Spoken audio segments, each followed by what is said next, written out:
नमस्कार। प्रसंगवश में आप सभी का स्वागत है। प्रसंगवश में बात करेंगे आज उत्तराखंड के पूरे भारत में पहला ऐसा राज्य बन जाने की जहां समान नागरिकता कानून करने में उसको पहला स्थान मिला है। आज उत्तराखंड विधानसभा में समान नागरिकता कानून का बिल पारित कर दिया गया।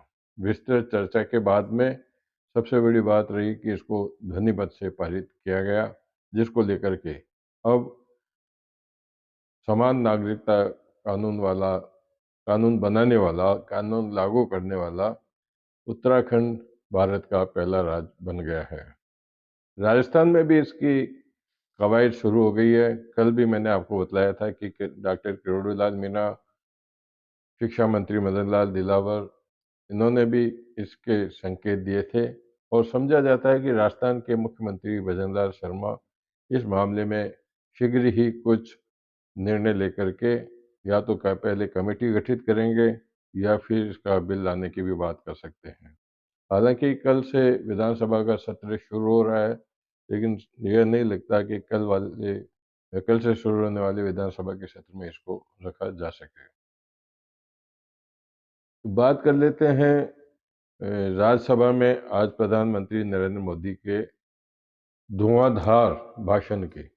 उन्होंने कल भी लोकसभा में कांग्रेस और विपक्ष को आड़े हाथों लिया था, जहां उन्होंने इंडिया गठबंधन पर तंज कसा था, कांग्रेस पर तंज कसा था। आज उन्होंने राज्यसभा में धन्यवाद प्रस्ताव पर जवाब देते हुए अपने अभिभाषण में कहा कि कांग्रेस के लिए और खड़गे के लिए उन्होंने बहुत कुछ कहा।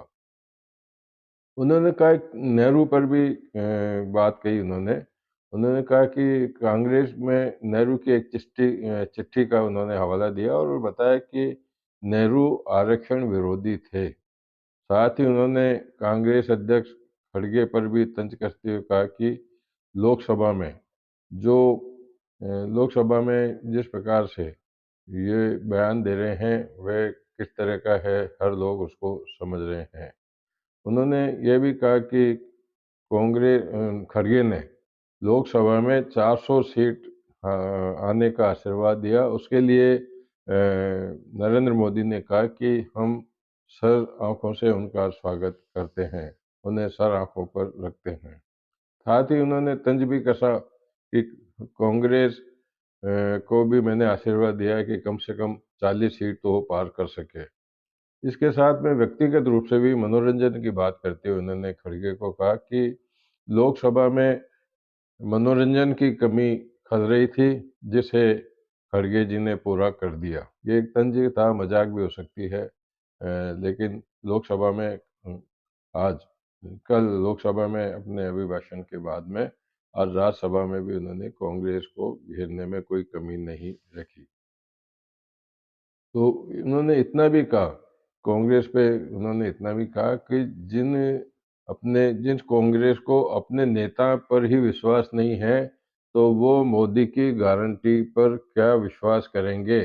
मोदी की गारंटी को किस प्रकार से वे चुनौती दे सकते हैं? उन्होंने इस बात को काफ़ी गंभीरता से लेकर के कहा।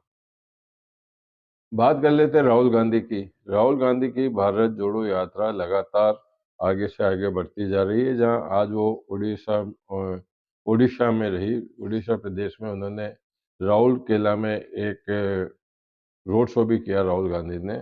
और रोड शो के दौरान उन्होंने कहा कि भाजपा कांग्रेस भाजपा पे। अब ये राजनीति यही तो है कि आरोप नहीं जड़ेंगे तो बात होगी कैसे? तो राहुल गांधी ने कहा कि बीजेपी और बीजेडी, बीजू जनता दल को उनकी जो पार्टनरशिप है वो कांग्रेस के राज्यों में अपनी अपनी तूती बजाती है। कांग्रेस लोगों का भला करना चाहती है, लेकिन ये लोगों को भला नहीं करने देना चाहते। तो ये बात है। बात कर लेते हैं ईडी की। ईडी ने अरविंद केजरीवाल को जब ईडी ने 5 बार शराब घोटाले के मामले में, मनी लॉन्ड्रिंग के मामले में समन जारी करके बुलाया तो वो नहीं गए।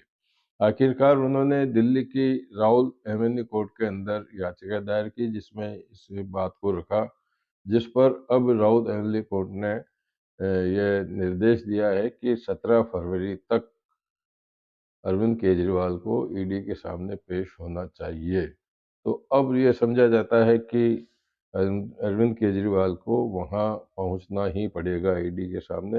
हो सकता है वो अपर कोर्ट में भी जाएँ, लेकिन अभी कुछ इस मामले में शंका समाधान ही है। ईडी ने आज उत्तराखंड में भी एक कार्रवाई की, जहाँ कांग्रेस के बड़े नेता हरक सिंह, उनके दिल्ली और उत्तराखंड के कई ठिकानों के साथ-साथ में कुल 15 ठिकानों पर ईडी ने आज उनके ठिकानों पर सर्वे किया, छापेमारी की। आशाराम की बात कर लेते हैं। आशाराम पिछले कई वर्षों से जोधपुर जेल में बंद हैं। बार-बार उन्होंने हाई कोर्ट में याचिकाएँ दर्ज कराई, मानव अधिकार आयोग में भी गए, कई प्रकार से राष्ट्रपति को भी उन्होंने लिखा, लेकिन उनको कहीं से भी राहत नहीं मिली। बीमारी के नाम पर वो पिछले कुछ दिनों से जोधपुर एम्स में भर्ती थे, जहाँ जेल से बाहर की हवा खा रहे थे। हालाँकि हवा हॉस्पिटल की खा रहे थे, लेकिन जेल की हवा से बाहर थे। लेकिन अब वो स्वस्थ हो गए, तो अब उनको आज वापस जोधपुर जेल में शिफ्ट कर दिया गया। तो अब उनको वापस जेल में ही जाना पड़ेगा। बात कर लेते हैं मुख्यमंत्री भजनलाल शर्मा की। मुख्यमंत्री भजनलाल शर्मा दिल्ली दौरे पर रहे, जहां उन्होंने लोकसभा अध्यक्ष ओम बिरला, रेल मंत्री अश्विनी वैष्णव और उद्योग वाणिज्य मंत्री पीयूष गोयल से मुलाकात की। अश्विनी वैष्णव रेल मंत्री को उनका आभार व्यक्त किया भजनलाल शर्मा ने, कि रेलवे के जो बजटीय अभी जो प्रस्ताव है, उसके अंदर राजस्थान के लिए वृद्धि करके बजट रखा गया, उसके लिए उनका आभार व्यक्त किया। साथ ही पीयूष गोयल जो उद्योग मंत्री हैं, उनसे भी कहा कि राजस्थान में उद्योगों को बढ़ावा देने के लिए प्रोजेक्ट लाने जाने चाहिए, सर्वे किया जाना चाहिए कि किस प्रकार से राजस्थान में इनको बढ़ाया जा सके। उन्होंने राजस्थान के सांसदों के साथ में भी बैठक की, और सांसदों की और उनकी जब बैठक हुई, तो प्रदेश अध्यक्ष सीपी जोशी भी उनके साथ में मौजूद रहे। तो ये इसके अलावा सीएम गहलोत, सीएम भजनलाल आज वापस दिल्ली लौटेंगे, जहां कल वो विधानसभा में भाग लेंगे। पूर्व मुख्यमंत्री अशोक गहलोत की बात करते हैं। वो कोरोना और स्वाइन फ्लू से पीड़ित थे, तो पिछले कुछ 5 दिनों से एसएमएस अस्पताल में भर्ती थे। आज उनको डिस्चार्ज कर दिया गया, तो उन्होंने कहा, मुझे डिस्चार्ज किया जा रहा है, तो मैं काफ़ी अपने आप को राहत भरा महसूस कर रहा हूँ, मुझे काफ़ी संतोष है। कोरोना की बात चली तो प्रदेश में कांग्रेस कोरोना की भी बात कर लेते हैं। कांग्रेस में आज फिर से अचानक नए 10 मामले आए। 749 लोगों का सैंपल लिया था, जिसमें से 10 नए मामले कोरोना के सामने आए, जिसमें से 3 जयपुर में और 7 उदयपुर में सामने आए। भाजपा के गांव चलो अभियान की बात कर लेते हैं। तो गांव चलो अभियान की शुरुआत 9 फरवरी से मुख्यमंत्री भजनलाल नागौर जिले के गागेलाव गांव में वीर तेजाजी महाराज के मंदिर से शुरू करेंगे। वो तेजाजी महाराज के मंदिर पर आएंगे, वहां से गांव चलो वाला जो उनका प्रोग्राम है, वो उसकी शुरुआत करेंगे। बात कर लेते हैं अलवर में पुलिस पर। हालांकि अभी जो डीजीपी है, वो काफ़ी कुछ पुलिस में बदलाव लाने की कोशिश कर रहे हैं, जैसे सीएसपी प्रशासनिक ढांचे को मजबूत करने की कर रहे हैं, लेकिन अलवर में आज 2 हेड कांस्टेबलों को निलंबित कर दिया गया। उन पर आरोप था कि हनी ट्रैप मामले में जो महिलाएं आरोपी थी, वो दोनों हेड कांस्टेबल उनकी मदद कर रहे थे, यानी उनको बचाने की कोशिश कर रहे थे, तो एसपी ने उन दोनों को सस्पेंड कर दिया। तो ये बात करते हैं जम्मू, चलते चलते बात कर लेते हैं जम्मू कश्मीर में। जम्मू कश्मीर के श्रीनगर में शहीदगंज में आज आतंकवादियों ने सार्वजनिक रूप से वहाँ गोलीबारी की, जिससे एक व्यक्ति की अमृतपाल सिंह की मौके पर ही मौत हो गई। इसी तरह बात कर लेते हैं कल जो मध्य प्रदेश के हरदा में बहुत बड़ा हादसा हुआ था, जहाँ कल तक तो मृतकों की संख्या 7 के पास में थी, लेकिन जो अपडेट आ रहा है उसके अंदर 12 से ज़्यादा लोगों की मौत हुई, 60 लोग घायल हो गए। तो वहाँ के मुख्यमंत्री मोहन यादव ने कदम उठाते हुए एसपी जो थे वहाँ के हरदा के, उनको वहाँ से हटा दिया। बात कर लेते हैं नीतीश बाबू की। नीतीश बाबू अपना चोला बदलने के बाद में फिर आज दिल्ली में रहे। आज तो कल ही गए थे वो रात को दिल्ली, लेकिन आज उन्होंने प्रधानमंत्री नरेंद्र मोदी से बात की। और समझा जाता है कि क्योंकि उनको फ्लोर टेस्ट, विधानसभा में फ्लोर टेस्ट में भी अपनी परीक्षा में उत्तीर्ण होना है, तो उससे पहले कोई राजनीतिक चर्चा ज़रूर हुई होगी।